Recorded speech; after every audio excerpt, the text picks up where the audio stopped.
High guys, ಎಲ್ಲರಿಗೂ ನಮಸ್ಕಾರ. ನಾನ್ ನಿಮ್ಮ Manoj from Manjula K Manoj YouTube channel. Guys, ಯಪ್ಪ ಏನ್ ಗುರು ಇವತ್ತು ಇದ್ದಿದ್ ಮ್ಯಾಚ್. ಕೊನೆ ಇಷ್ಟು ಇಂಟೆನ್ಸ್ ಆಗಿ ನಮ್ ದಸೂನ್ ಚೆನ್ನಾಗ್ ಅವ್ರು ತಗೊಳೋಗ್ತಾರೆ. ಕೊನೆ ಬಾಲಲ್ಲೂ 6 ಬೇಕಾಗಿರತ್ತೆ ಅಂತ ನೀವು ಶ್ರೀಲಂಕಾದವರು ಚೇಸ್ ಮಾಡ್ತಿದ್ದಾಗ ಅನ್ಕೊಂಡ್ರಾಗ 99% ನೀವು ಅನ್ಕೊಂಡಿರಲ್ಲ. ನಾನೊಂದು ಪಾಕಿಸ್ತಾನ ಒಂದ್ 20-30 ರನ್ನಿಂದ ಗೆಲ್ತಾರೆ ಅಂತಾನೆ ಅನ್ಕೊಂಡೆ.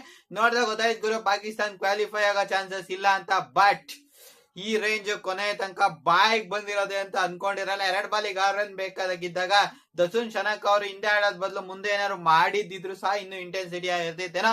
ಲಾಸ್ಟ್ ಬಾಲ್ ದಟ್ ಒಂಥರ ಅಂಪೈರ್ಸ್ ಕಾಲ್ ಡಿಸಿಷನ್. ಅದು ವೈಡ್ ಅಲ್ವೋ ಡಿಬೇಟ್ ನಡೆಯುತ್ತೆ. ಅದು ಕರೆಕ್ಟ್ ಆಗಿ ಲೈನ್ ಮೇಲೆ ಹೋಗಿದೆ ಗುರು. ಅಂಪೈರ್ಸ್ ಕಾಲ್ ಬರುತ್ತೆ, ಅಂಪೈರ್ಸ್ ವೈಡ್ ಕೊಟ್ಟಿಲ್ಲ, ಅದರಿಂದ ಅದು ವೈಡ್ ಇಲ್ಲ. ಮ್ಯಾಚ್ ಮುಗ್ದಿದೆ. ಬಟ್ ಯಾರು ನಮ್ಮ ಶನಕ್ ಅವ್ರಿಗೆ ಒಂದು ಸೆಲ್ಯೂಟ್ ನ ಹೊಡಿಲೇಬೇಕು ಗುರು. ಇಲ್ಲಿವರೆಗೂ ಇಂಟೆನ್ಸಿಟಿ ಆಗಿ ಬರತ್ತೆ ಅಂತ ನಾನು ಈ ಒಂದು ಮ್ಯಾಚ್ ನ ಅನ್ಕೊಂಡಿರ್ಲಿಲ್ಲ. ಬಟ್ ಸಖತ್ ಇಂಟೆನ್ಸಿಟಿ ಆಗಿತ್ತು ಗುರು ಈ ಒಂದು ಮ್ಯಾಚ್. ಈ ಒಂದು ಮ್ಯಾಚ್ ತುಂಬಾ ಬೇಕಾಗಿದ್ದು ಪಾಕಿಸ್ತಾನಕ್ಕೆ ಮತ್ತೆ ನ್ಯೂಜಿಲೆಂಡ್ಗೆ ಶ್ರೀಲಂಕಾದ್ಕಿಂತ ಬೇಕಾಗಿದ್ದು. ಈ ಒಂದು ಮ್ಯಾಚ್ ಒಂದೊಂದ್ಸತಿ ಶ್ರೀಲಂಕಾದವ್ರೆ ಅದೇ ಎರ್ಜಿಯಲ್ಲ ರಿವ್ಯೂ ತಗೊಳ್ತಾ ಇದ್ದಾಗ ಏನೋ ಒಳಗಡೆನೆ ಏನಾದ್ರು ಮಾಡ್ಕೊಂಡಿದಾರ ಅಂತೆಲ್ಲ ಕಮೆಂಟ್ ಬಂದವರು. ಯಾವುದೇ ಒಂದು ಟೀಮ್ ಆ ರೀತಿ ಮಾಡ್ಕೊಳ್ಳಲ್ಲ. ಯಾಕಂದ್ರೆ ಗುರು ಅವ್ರಿಗೂ ಗೆಲ್ಬೇಕು ಅಂತಾನೆ ಆಡೋದು. ಹೋಮ್ ಕ್ರೌಡ್ ಮುಂದೆ ಒಂಚೂರು ಎಂಟರ್ಟೈನ್ ಮಾಡ್ಬೇಕು. ಎಲ್ಲ ಸೋತ್ಕೋ ಹೋದ್ರೆ ಮಾನ ಮರ್ಯಾದೆ ಉಂಟೋಯ್ತದೆ ಅಲ್ವಾ. ಅದರಿಂದ ಎಲ್ಲಾ ಟೀಮ್ಗಳು ಸಹ ಎಂಟರ್ಟೈನ್ ಮಾಡ್ಬೇಕು. ಅವ್ರು ಹೋಮ್ ಕ್ರೌಡ್ ಮಾತ್ರ ಸಖತ್ ಎಂಟರ್ಟೈನ್ ಆದ್ರು ಗುರು ಈ ಒಂದು ಮ್ಯಾಚ್ ಅಲ್ಲಿ. ಲೆಕ್ಕದಲ್ಲಿ ಅವ್ರಿಗೆ ಸೋತಿದ್ರೆ ಎಕಾನಮಿಕ್ ಬೂಸ್ಟ್ ಸಿಗತ್ತೆ, ಅದಾಗತ್ತೆ ಇದಾಗತ್ತೆ ಅಂತ ಸಹ ರಿಪೋರ್ಟ್ಸ್ ಇದ್ವು.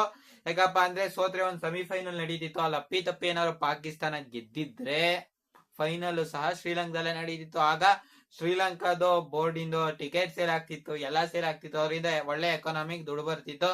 ಬಟ್ ಇವಾಗೆಲ್ಲ ನಮ್ಮ ಇಂಡಿಯಾದಲ್ಲೇ ನಡೆಯುತ್ತೆ. ಅದರಿಂದ ಇಂಡಿಯನ್ ಬೋರ್ಡ್ಗೆ ಅಂದ್ರೆ BCCIಗೆ ಒಳ್ಳೆ ದುಡ್ಡಾಗತ್ತೆ. ಇವ್ರಿಗೆ ಅದೇನು ಅಷ್ಟು ಮೇಜರ್ ರೆವೆನ್ಯೂ ಅಲ್ಲ, ಆದ್ರೂ ಪಾರ್ಟ್ ಆಫ್ ರೆವೆನ್ಯೂ BCCI ಅವ್ರಿಗೆ ಶ್ರೀಲಂಕಾದಲ್ಲಿ ನಡೆದ್ರೆ ಅವ್ರಿಗೊಂಥರ ಮೇಜರ್ ಸೋರ್ಸ್ ಗುರು ಇದು. ಮತ್ತೆ ಟೂರಿಸಂ ಇಂಪ್ರೂವ್ ಆಗ್ತಿತ್ತು. ನಮ್ದ್ರಲ್ಲಿ ಆಗ್ಲಿ ಬಿಡಿ ಗುರು, ಯಾವ್ಯಾಗ ತಲೆ ಕೆಡಿಸ್ಕೋಬೇಕು. ಅದು ಯಾರೋ ಪಾಕಿಸ್ತಾನದವ್ರು ಅದಿಷ್ಟೆಲ್ಲ ಸ್ಟೇಟ್ಮೆಂಟ್ ಕೊಟ್ರು ಅಂದ್ರೆ ನಾವೆಲ್ಲ ತಲೆ ಕೆಡಿಸ್ಕೊಬಿಡ್ಬೇಕಾ? ತಲೆ ಕೆಡಿಸ್ಕೊಳಂಗಿಲ್ಲ ಗುರು. ಇವತ್ ಮಾತ್ರ ಗುರು ಪಾಕಿಸ್ತಾನದವ್ರು ಓಪನಿಂಗ್ ಪಾರ್ಟ್ನರ್ಶಿಪ್ ಗುರು. ನನಗೆ ಫಕರ್ ಜಮಾನ್ ಅವ್ರನ್ನ ಇಟ್ಕೊಂಡು ಇವ್ರನ್ನ ಯಾಕೆ ಆಡಿಸ್ತಿಲ್ಲ ಅಂತಾರೆ ಗೊತ್ತಾಗ್ತಿರ್ಲಿಲ್ಲ ಗುರು. ನನ್ಗೆ ಇಷ್ಟಿಲ್ಲ ಇಂಡಿಯನ್ ಮೇಲೆ ಆಡಿಸ್ಲಿಲ್ಲ ಗುರು. ಅವ್ರಿಗೆ ಇಂಡಿಯನ್ ಮೇಲೆ ಒಳ್ಳೆ ರೆಕಾರ್ಡ್ ಇದೆ ಫಕರ್ ಜಮಾನ್ ಅವ್ರಿಗೆ. ಅವ್ರ ಅದ್ನೇನು ಕಾಡಿಸಲ್ವ. ಅವ್ರಿಗೆ ಓಪನಿಂಗ್ ಸ್ಲಾಟ್ ಅಪ್ಪ ಅವ್ರಿಗೆ ಕೊಟ್ಬಿಡಿ ಗುರು. ಅವ್ರು ಸಖತ್ತಾಗಿ ಆಡ್ತಾರೆ. ಇವ್ರು ನೋಡಿದ್ರೆ ಅವ್ರನ್ನೆಲ್ಲ ಆಡಿಸ್ತಾರೆ. ಅದ್ ಏನ್ ತಿಕ್ ಮಾಡ್ತಿರೋ ಪಾಕಿಸ್ತಾನದವ್ರು ಗೊತ್ತಿಲ್ಲ ಗುರು. ಇವತ್ತು ಓಪನಿಂಗ್ ಪಾರ್ಟ್ನರ್ಶಿಪ್ ಗೊತ್ತಿರ ಗುರು. ಸಖತ್ತಾಗಿ ಒಂದು ಸ್ಟಾರ್ಟಿಂಗ್ ನಮ್ ಫರ್ಹಾನ್ ಮತ್ತೆ ಫಕರ್ ಜಮಾನ್ ಅವ್ರು ಏನ್ ಗುರು ಇಸ್ಲೋ ಹಾಗೆ ಆಡ್ತವ್ರೆ.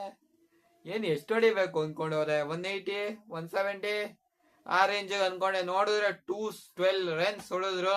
ಇನ್ನೂ ಹೊಡಿಬೇಕಿತ್ತು ಗುರು. ಇವ್ರ ಲೆಕ್ಕದಲ್ಲಿ ಕೊನೆಯಲ್ಲಿ ಬರ್ಬೇಕಿತ್ತು. ಇಲ್ಲಿ ಇವ್ರ ಕೊನೆಯಲ್ಲಿ ಅದ್ಗೆಟ್ಟಿದೆ ಗುರು. ಯಾವಾಗಪ್ಪ ಅಂದ್ರೆ ನಮ್ಮ ಶಾದಾಬ್ ಖಾನ್ ಅವ್ರು ಔಟ್ ಆಗ್ಬಿಡ್ತಾರೆ ಗುರು 198ಗೆ. ಸುಮ್ನೆ ಇದ್ದಿದ್ರೆ ಆಗ್ತಿತ್ತು. ಇವ್ರು ಶಾದಾಬ್ ಖಾನ್ ಅವ್ರು ಔಟ್ ಆಗಿದ ತಕ್ಷಣ ಗುರು ಏನ್ ರನ್ನೇ ಬರಲ್ಲ ಗುರು. ಕೊನೆಯಲ್ಲಿ ಶಾದಾಬ್ ಖಾನ್ ಅವ್ರು ಔಟ್ ಆದ್ಮೇಲೆ ಬರೋದೇ 12 ರನ್. ಅಂದ್ರೆ ಬಾಲಿಗೆ 1 ರನ್ ಗುರು. ಲಾಸ್ಟ್ 2 ಓವರ್ ಅಲ್ಲಿ ಮಿನಿಮಮ್ ಆ ಓವರ್ ಅಲ್ಲಿ 30 ರನ್ ಹೊಡಿಬೇಕು, ಅಥವಾ 25 ಹೊಡೆದಿದ್ರೆ. ಬಟ್ ಅವಾಗ ಇನ್ನೊಂಚೂರು ಪ್ರೆಷರಿಗೆ ಒಳಗಾಗ್ತಿರೋ ಶ್ರೀಲಂಕಾದವರು ಅಂತಾನೆ ಹೇಳ್ಬೋದು. ಬಟ್ ಅವಾಗ ಕ್ವಾಲಿಫೈಯಿಂಗ್ ಸಿನಾರಿಯೋನೇ ಬೇರೆ ಆಗ್ತಿತ್ತು. ಅಂದ್ರೆ ಅಷ್ಟರಿಂದಾನೇ ಗೆಲ್ಬೇಕು ಅಂತ ಇರ್ತಿತ್ತು. ಅವಾಗ ಶ್ರೀಲಂಕನ್ ಪ್ಲೇಯರ್ಸ್ ಮೈಂಡ್ ಸೆಟ್ ಇನ್ನು ಬೇರೆ ರೀತಿ ಬಂದಿರ್ತಿತ್ತೇನೋ. ಇವರು 64 ರನ್ ಅಥವಾ 64 ರನ್ಗಿಂತ ಜಾಸ್ತಿಯಿಂದ ಗೆಲ್ಬೇಕಿತ್ತು. ನಮ್ಮ ಪಾಕಿಸ್ತಾನದವರು 64 ರನ್ ಇಂದ ಗೆಲ್ಲಕ್ಕೆ ಆಗ್ಲಿಲ್ಲ ಜಾಸ್ತಿಗಿಂತ. ಮ್ಯಾಚ್ ಅವಾಗ್ಲೇ ಹೋಯ್ತವರು. ಬಟ್ ನಾನು ಇಷ್ಟೆಲ್ಲ ಕ್ಲೋಸ್ ಆಗಿ ಹೋಗುತ್ತೆ ಅಂತ ಅನ್ಕೊಂಡಿರ್ಲಿಲ್ಲ. ಸ್ಟಾರ್ಟಿಂಗ್ ಅವರು ಫರ್ಹಾನ್ ಅವರು 1 ಸೆಂಚುರಿ ಹೊಡೆದ್ರು. ಈ ವರ್ಲ್ಡ್ ಕಪ್ ಅಲ್ಲಿ ಇವ್ರದ್ದು 2 ಸೆಂಚುರಿ ಆಯ್ತು ಗುರು. 100 ರನ್ ಇವರು ಸಹ ಸಖತ್ತಾಗಿ ಆಡಿದ್ರು. ಫಕರ್ ಜಮಾನ್ ಅವರು ಸಹ ಸಖತ್ತಾಗಿ ಆಡಿದ್ರು. ಸ್ಟಾರ್ಟಿಂಗ್ ಒಂಚೂರು ಸ್ಲೋ ಆಡಿದ್ರು, ಆಮೇಲೆ ಸಖತ್ತಾಗಿ ಆಡಿದ್ರು. ಆಮೇಲೆ ಗುರು ರಿವ್ಯೂ ಅದೊಂದು ತಗೊಳ್ಳಿಲ್ಲ ಫಕರ್ ಜಮಾನ್ ಅವ್ರದ್ದು. ಅದ್ ಯಾಕೆ ಅಂತ ಗೊತ್ತಾಗ್ಲಿಲ್ಲ. ಆ ಸಿಚುಯೇಷನ್ ಅವ್ರಿಗೆ ಫೀಲ್ ಆಗಿರಲ್ಲ. ಇನ್ ನೋಡಿ ಗುರು, ಇನ್ಯಾರು ಸಿಂಗಲ್ ಡಿಜಿಟ್ ಸಹ ದಾಟಿಲ್ಲ. ನಫೆ 2, ಶಾದಾಬ್ ಖಾನ್ 7, ನವಾಜ್ 0, ಆಗ ಕ್ಯಾಪ್ಟನ್ 0, ಉಸ್ಮಾನ್ ಖಾನ್ 8, ಶಾಹೀನ್ ಶಾ ಅಫ್ರೀದಿನ್ 4, ನಸೀಂ ಶಾ 1, ಅಫ್ರಾರ್ ಅಹಮದ್ 1 ಬಾಲ್ ಆಡೇ ಇಲ್ಲ ಬಿಡಿ. ನೋಡಿ ಗುರು, ಇಲ್ಲಿ ನೋಡಿ ಗುರು, ಒಬ್ರು 3 ಡಿಜಿಟ್, ಒಬ್ರು 2 ಡಿಜಿಟ್, ಇನ್ ಮಿಕ್ದವ್ರು ಎಲ್ಲಾರು 1 ಡಿಜಿಟ್. ಆಡದೆ ಇದ್ದವ್ರಿಬ್ರು 0 ರನ್ಸ್ ಅಷ್ಟೇ. ಅಂದ್ರೆ 1 ಬಾಲ್ ಆಡಿಲ್ಲ ನಮ್ಮ ಅಬ್ರಾರ್ ಅಹಮದ್ ಮತ್ತೆ ಉಸ್ಮಾನ್ ತಾರೀಖು. ಇವತ್ತು ನಮ್ಮ ಈಗ ಶ್ರೀಲಂಕಾದ ಗುರು ಸ್ಟಾರ್ಟಿಂಗ್ ನಸೀಂ ಶಾ ಅವರು ಒಂದ್ ಒಳ್ಳೆ ವಿಕೆಟ್ ನ ತೆಗಿತಾರೆ. ನಿಸ್ಸಾಂಕ ಅವ್ರು ಇದ್ದಿದ್ದೆ ಗುರು ಈ ಒಂದು ಟೂರ್ನಿಮೆಂಟ್ ಅಲ್ಲಿ ನಮ್ಮ ಆಸ್ಟ್ರೇಲಿಯಾನ ಟೂರ್ನಿಮೆಂಟ್ ಇಂದ ಹೊರಗಡೆ ಹಾಕ್ಬೇಕು ಅಂತಾನೆ ಪತುಮ್ ನಿಸ್ಸಾಂಕ ಅವರು ಈ ಒಂದು ಟೂರ್ನಿಮೆಂಟ್ ನ ಆಡಿದ್ರು ಗುರು. ಸರಿನಾ. ಆಮೇಲೆ ಗುರು ನಮ್ಮ ಮಿಶ್ರಾ ಅವರು ಇವರು ಸಹ ಸಖತ್ತಾಗಿ ಆಡ್ತಾರೆ. ಅಸಲಂಕ ಇವ್ರಿಬ್ರು ಸಹ ಪಾರ್ಟ್ನರ್ಶಿಪ್ ಒಂದ್ ರೇಂಜ್ ಸಖತ್ತಾಗಿ ಬರ್ತಿರೋದ್ ಗುರು. ಮೇಲೆ ನಮ್ಮ ಮಿಶಾರಾ ಅವರು ಅಬ್ರಾರ್ ಅಹಮದ್ ಅವರ ಬೌಲಿಂಗ್ ಅಲ್ಲಿ ಔಟ್ ಆಗ್ತಾರೆ ಗುರು. ಅಬ್ರಾರ್ ಅಹಮದ್ ಗುರು ಇವತ್ತು ಸಖತ್ತಾಗಿ ಮಾಡಿದ್ರು. ಉಸ್ಮಾನ್ ತಾರೀಕ್ ಅವ್ರದ್ದು ಸ್ಟ್ರೀಕ್ ಎಂಡ್ ಆಗಿದೆ ಗುರು. ಸರಿನಾ. ಪ್ರತಿಯೊಂದ್ ಮ್ಯಾಚ್ ಅಲ್ಲಿ ಅವ್ರು ಒಂದೊಂದ್ ವಿಕೆಟ್ ನ ತಗೋತಿದ್ರು. ಬಟ್ ಇವತ್ತು ಮ್ಯಾಚ್ ಅಲ್ಲಿ ವಿಕೆಟ್ ನ ತೆಗ್ದಿಲ್ಲ. ಒಂಥರ ನಾಯಿ ಹೊಡೆದಂಗ್ ಹೊಡಿಸ್ಕೊಂಡವ್ರೆ. 4 ಓವರಿಗೆ 43 ರನ್ ಗುರು ಹೊಡಿಸ್ಕೊಂಡಿರೋರು ಅಬ್ರಾರ್ ಅಹಮದ್ ಅವ್ರು ನೋಡಿ ಅವರು ವಿಕೆಟ್ಸ್ ಗಳನ್ನ ತೆಕ್ಕೊಡ್ತಾರೆ. ಅಸಲಂಕ ಮತ್ತೆ ಕುಸಾಲ್ ಮಿಶ್ರಾ ಅವ್ರದ್ದು ಲೆಕ್ಕದಲ್ಲಿ ಕುಸಾಲ್ ಮಿಶ್ರಾ ಅವ್ರಿಗೆ ಗುರು ಬಾಳೆ ಮೇಲೆ ಆಡಲ್ಲ ಗುರು, ಕೆಳಗಡೆನೆ ಬಂದ್ಬಿಡ್ತಾರೆ. ನಾನ್ ಟಿವಿ ಏನಾರು ಆಯ್ತಾ ಅಂತ ಒಂದ್ಸತಿ ಹೋಗಿ ಚೆಕ್ ಮಾಡಿದೆ. ಇದೇನ್ ಗುರು ಬಾಲ್ ಮುಂದೆನೆ ಹೋಗ್ತಿಲ್ವಲ್ಲ ಅಂತ ಫೀಲ್ ಆಯ್ತು. ಬಟ್ ಅದೇನ ಅಷ್ಟು ಸ್ಲೋ ಹಾಕಿದ್ರು ಗುರು. ಸ್ಲೋ ಹಾಕಿದ್ರೆ ರನ್ ಹೊಡಿಯಕ್ ಜಾಸ್ತಿ ಆಗ್ತಿರ್ಲಿಲ್ಲ. ಅದು ಉಸ್ಮಾನ್ ತಾರೀಕ್ ಅವ್ರು ಫಾಸ್ಟ್ ಆಗಿ ಹಾಕಿ ಹೊಡಿಸ್ಕೊಂಡ್ರು. ಆಮೇಲೆ ರೀಡ್ ಮಾಡ್ಬಿಟ್ಟಿರ್ತಾರ ಗುರು. ಇಂಟರ್ನ್ಯಾಷನಲ್ ಲೆವೆಲ್ ತುಂಬಾ ದಿನ ಪಾಸ್ ಮಾಡಿ ಆಟ ಆಡೋದ್ ಕಷ್ಟ. ಇವ್ನಿಗೆ ಹಿಂಗ್ ಆಡ್ಬೇಕು, ಬರೀ ಹಿಂದೆ ನಿಂತ ಆಡ್ಬೇಕು. ಮುಂದೆ ಬಂದು ಗುದ್ರೆ ಪಾಸ್ ಮಾಡಿದಾಗ ಬ್ಯಾಟ್ಸ್ಮನ್ ಕ್ಲೋಸ್ ಆ ಕಡೆ ಈ ಕಡೆ ಎಳಿತಾನೆ. ನೀನ್ ನಿಂತಿದ್ದ ಜಾಗದಾಗ ನಿಂತ್ಕೊಬಿಟ್ರೆ ಅವ್ನ್ ಕೈಯಿಂದ ಬಾಲ್ ಬರೋ ತನಕ ನೀನ್ ಮುಂದೆ ಬಂದಿಲ್ಲ ಅಂದ್ರೆ ಬೌಲರ್ಸ್ಗೆ ಆಮೇಲೆ ಏನು ಮಾಡಕ್ ಆಗಲ್ಲ ಗುರು. ಬಾಲ್ ಬಿಡೋ ತನಕ ಮಾತ್ರ ಅವ್ರ ಕೈಲಿ, ಬಾಲ್ ಬಿಟ್ಮೇಲೆ ಕಂಪ್ಲೀಟ್ ಆಗೋದು ಬ್ಯಾಟ್ಸ್ಮನ್ ಕೈಗೆ ಬಂದ್ಬಿಡತ್ತೆ. ರತ್ನಾಯಕಿ ಅವ್ರ ಗುರು ಸೆಲ್ಯೂಟ್ ಹೊಡಿಲೇಬೇಕು.